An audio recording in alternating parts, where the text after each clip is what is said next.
በሩሲያ የነዳጅ ማዕከላት ላይ የሚሰነዘሩ ጥቃቶች የዓለምን ኢነርጂ ገበያና ጂኦፖለቲካዊ ውጥረት አባብሰዋል። እንደ አውሮፓውያን አቆጣጠር በየካቲት 2022 የጀመረው የሩሲያና የዩክሬን ጦርነት አሁን ላይ ከ4 ዓመታት በላይ አስቆጥሯል። ይህ ግጭት የነዳጅ አቅርቦት መጓደልን ከመፍጠሩም በላይ በሀያላን ሀገራት መካከል ያለውን ፍጥጫ ወደ ከፋ ደረጃ አሸጋግሮታል። ዩክሬን በሩሲያ የኃይል አቅራቢ ተቋማት ላይ ያደረሰችው ጥቃት በሀገራቱ ወታደራዊ ግጭት ላይ የሚፈጥረውን ተጽዕኖ እንዲሁም በዓለም ወቅታዊ የነዳጅ አቅርቦትና ኢኮኖሚ ላይ የሚያሳድረውን ተጽዕኖ በስፋት እንመለከታለን። ይህ መናኸሪያ ትንታኔ ነው። አብራችሁን ቆዩ።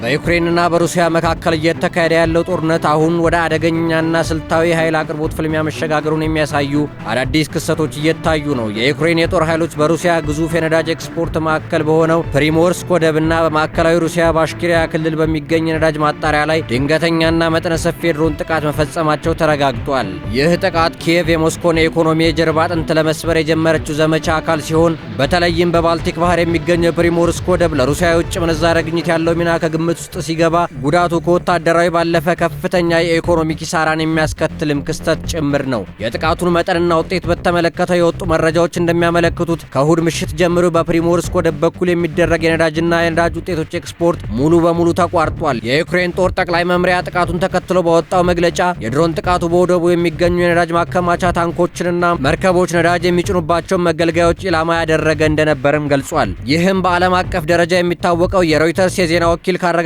የጭነት መቋረጥ መረጃ ጋር የሚገጣጠም ነው። ይህ ወደብ በቀን እስከ 1 ሚሊዮን በርሜል ነዳጅ መጫን የሚችሉ ግዙፍ መርከቦችን የማስተናገድ አቅም ያላቸውን 6 የመጫኛ ስፍራዎችና 12 ግዙፍ ማከማቻዎች ያሉት በመሆኑ በጥቃቱ ምክንያት የደረሰው ጉዳት የሩሲያን የኤክስፖርት ሰንሰለት ለረጅም ጊዜ ሊያስተጓጉል ይችላልም ተብሏል። የዚህ ጥቃት ጉዳት የሚጎላው አሁን ካለው የዓለም አቀፍ ኃይል አቅርቦት ቀውስ ጋርም ተያይዞ ነው። በቅርቡ በኢራንና በአካባቢው ሀገራት መካከል በተፈጠረው ግጭት ሳቢያ ወሳኙ የሆርሙዝ የባህር ሰርጥ በመዘጋቱ በዓለም ገበያ ላይ የነዳጅ እጥረት ስጋት መፍጠሩ የሚታወቅ ነው። ይህንኑ ክፍተት ለመሙላትና የዋጋ ንረትን ለመቀነስ ሲባል የአሜሪካው ፕሬዝዳንት ዶናልድ ትራምፕ በሩሲያ ነዳጅ ላይ የተጣለውን ማዕቀብ ለጊዜው ለማላላት የወሰዱት እርምጃ በዩክሬንና በአውሮፓ ሀገራት ዘንድ ከፍተኛ ተቃውሞን አስነስቷል። የዩክሬኑ ፕሬዝዳንት ቮሎዲሚር ዜሌንስኪ ይህንን የምዕራባውያን ውሳኔ በነቀፉ ማግስት እንዲህ ያለው ጥቃት መሰንዘሩ ዩክሬን የሩሲያን የገንዘብ ምንጭ ለማድረግ የራሷን እርምጃ ከመውሰድ ወደ ኋላ እንደማትል ለዓለም አቀፉ ማህበረሰብ የሰጠችው ግልጽ መልእክት ተደርጎም ሊወሰድ ይችላል። በሩሲያ በኩል ያለውን ሁኔታ ስንመለከት በጥቃቱ ዙሪያ የሚሰጡ መግለጫዎች የተደበላለቁና የተፋለሱ ሆነውም ታይተዋል። የፕሪሞርስክ ወደብ የሚገኝበት የሌኒንግራድ ግዛት አስተዳዳሪ የሆኑት አሌክሳንደር ድሮዝዴንኮ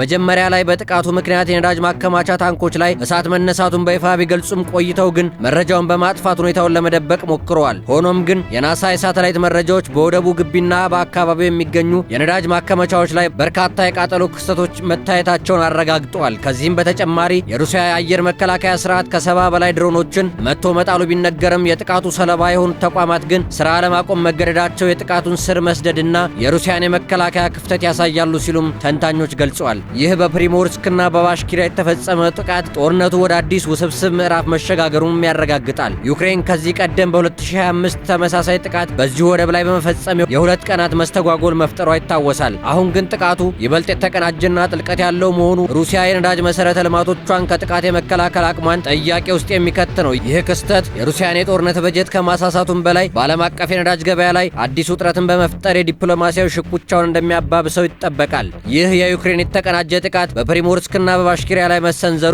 በኪየቭና በዋሽንግተን መካከል ያለውን ስትራቴጂያዊ ልዩነት ይበልጥ አጉልቶታል። የፕሬዝዳንት ዶናልድ ትራምፕ አስተዳደር በሆርሙዝ የባህር ሰርጥ መዘጋት ምክንያት የተፈጠረውን የዓለም አቀፍ የነዳጅ እጥረት ለማቃለል ሲሉ በሩሲያ ላይ የጣሉትን ማዕቀብ ለጊዜው ለማላላት መወሰናቸው ለዩክሬን ትልቅ የደህንነት ስጋት ሆኖባታል። ኪየቭ ይህንን እርምጃ ለሞስኮ የጦርነት ፈንድ ህይወት መዝራት አድርጋ ስለምትቆጥረው በዲፕሎማሲው መድረክ የተሰጣትን የነዳጅ ሽያጭ ዕድል በወታደራዊ ድሮኖቿ ለማክሸፍ መነሳቷን ያሳያል። ይህም ዩክሬን የገዛ ራሷን ብሔራዊ ጥቅምና ደህንነት ለማስጠበቅ ስትል ከአጋሮቿ ፍላጎት ጋር የሚጋጭ ቢሆንም እንኳ ወሳኝ እርምጃዎችን ከመውሰድ እንደማትታቀብ የሚያረጋግጥ ነው። ከጥቃቱ ጂኦግራፊያዊ ስፋት አንጻር ሲታይ ድሮኖቹ በማዕከላዊ ሩሲያ ወደሚገኘው የባሽኪሪያ የነዳጅ ማጣሪያ መድረሳቸው ለክሬምሊን ትልቅ ራስ ምታትም ነው። ይህ የሚያሳየው የዩክሬን የድሮን ቴክኖሎጂ በከፍተኛ ደረጃ ደረጃ ማደጉን ብቻ ሳይሆን ሩሲያ በሀገሪቱ የተለያዩ ክፍሎች የሚገኙ የኢንዱስትሪ ማዕከላቶቿን የመከላከል አቅሟ አስተማማኝ አለመሆኑን እንደ ማሳያ ሊሆን እንደሚችልም ተመላክቷል። ፕሪሞርስክ በባልቲክ ባህር በኩል ወሳኝ የኤክስፖርት በር እንደመሆኑ መጠን እዚያ የሚገኙ 12 ግዙፍ ማከማቻዎችና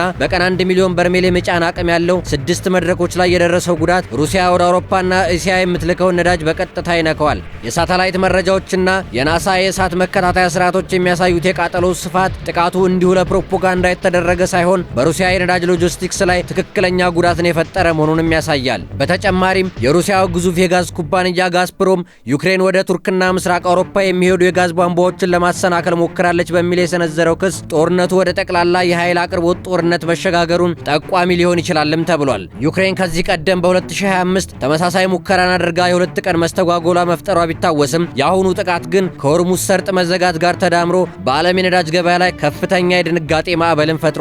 የሩሲያ ባለስልጣናት መጀመሪያ ላይ እሳቱን አምነው በኋላ ላይ መግለጫቸውን ለማለስለስ መሞከራቸው በጥቃቱ ሳቢያ የደረሰውን ጉዳት መጠን ለመደበቅና በዓለም ገበያ ላይ የሚፈጠረውን መረበሽ ለመቀነስ የታለመ እንደሚሆንም ተንታኞች ግምታቸውን አስቀምጠዋል። ይህ የዩክሬን ስትራቴጂካዊ እርምጃ የሩሲያን የነዳጅ ታንከሮች ጭነት በማስተጓጎል የሞስኮን የውጭ ምንዛሬ ግኝት በእጅጉ ያዳክመዋል። እንደ ትራንስኔፍት ያሉ የሩሲያ የነዳጅ ቧንቧ ሞኖፖሊዎች ለጥያቄዎች ምላሽ አለመስጠታቸው በራሱ ያለውን የጭንቀት መጠንም ያሳያል ተብሏል። ጥቃቱ የሩሲያ የነዳጅ መሰረተ ልማት ሽባ ማድረጉን ከቀጠለ ዓለም አቀፍ የነዳጅ ኩባንያዎችና ገዢ ሀገራት ከሩሲያ የሚመጣውን አቅርቦት እንደ አስተማማኝ ምንጭ ማየታቸውን እንዲያቆሙም ያስገድዳቸዋል። ይህ ደግሞ በረጅም ጊዜ ሂደት ሩሲያ በዓለም የነዳጅ ገበያ ላይ ያላትን የበላይነት የሚሸረሽርና ለዩክሬን በጦር ግንባር ላይ የተሻለ ድልን የሚፈጥር ስሌትም ነው። በተጨማሪም የሩሲያ የነዳጅ ማስተላለፊያ ሞኖፖሊ የሆነው ትራንስኔፍት ለቀረቡለት ጥያቄዎች ምላሽ ከመስጠት መቆጠቡ በክሬምሊን አስተዳደር እርከን ውስጥ ያለውን ከፍተኛ መረበሽና የጉዳቱን መጠን በሚስጥር የመያዝ ፍላጎት በግልጽ ያሳያል። የፕሪሞርስክ ወደብ ከ1 ሚሊዮን በላይ ነዳጅ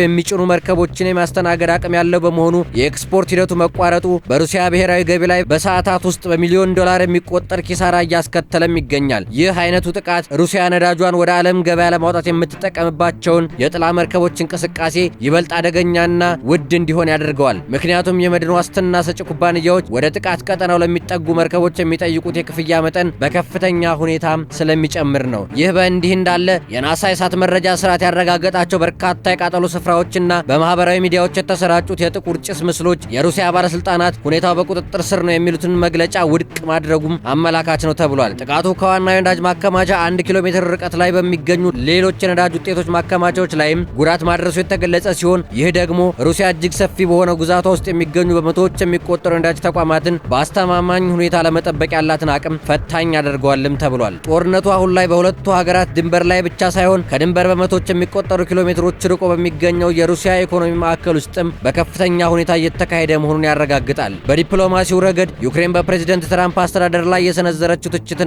ተከታዩ ጥቃት ኪየቭ የራሷን የህልውና ጦርነት ከዓለም አቀፍ የፖለቲካ ፍላጎቶች በላይ እንደምታስቀድም ማሳያም ነው። የምዕራባውያን ሀገራት የነዳጅ ዋጋ እንዳይጨምር በሚል የሩሲያን የነዳጅ ሽያጭ በዝምታ ለመመልከት ቢሞክሩም ዩክሬን ግን ይህ ነዳጅ ለሩሲያ ጦር መሳሪያ መግዣ እየዋለ መሆኑን በመጥቀስ የኃይል እርምጃ መውሰዷን መርጣለች። ይህ ሁኔታ በዋሽንግተንና በኪየቭ መካከል ያለውን የስትራቴጂ ልዩነት ቢያጎላውም ዩክሬን ግን በራሱ አቅም የምታደርገውን የድሮን ጥቃት አጠናክራ በመቀጠል የሩሲያን የጦርነት አቅም ለማዳከም እንደምትገፋበት ግልጽ ማሳያ ነውም ተብሏል። በመጨረሻም የዚህ ጥቃት የረጅም ጊዜ ተጽዕኖ በሩሲያ ውስጥ ኢኮኖሚ ላይ የሚያሳድረው ጫና በቀላሉ የሚገመት አይሆንም። የነዳጅ ማጣሪያዎችና የኤክስፖርት ወደቦች በተከታታይ ጥቃት ሲደርስባቸው ሩሲያ የሀገር ውስጥ የነዳጅ ፍላጎቷን ለማሟላት ስትል ወደ ውጭ የምትልከውን ምርት ለመቀነስ ልትገደድም ትችላለች። ይህ ደግሞ በዓለም አቀፍ ደረጃ ያለውን የነዳጅ አቅርቦት ይበልጥ በማጥበብ የዋጋ ጭማሪ እንዲከሰት ማድረጉም አይቀሬ ነው። በመሆኑም የፕሪሞርስክ ጥቃት የጦር ሜዳ ፍልሚያ ብቻ ሳይሆን የዓለምን ኃይል ፖለቲካና የኢኮኖሚ ሚዛን ዳግም የሚፈትሽ ክስተትም ሆኖ ይስተዋላል።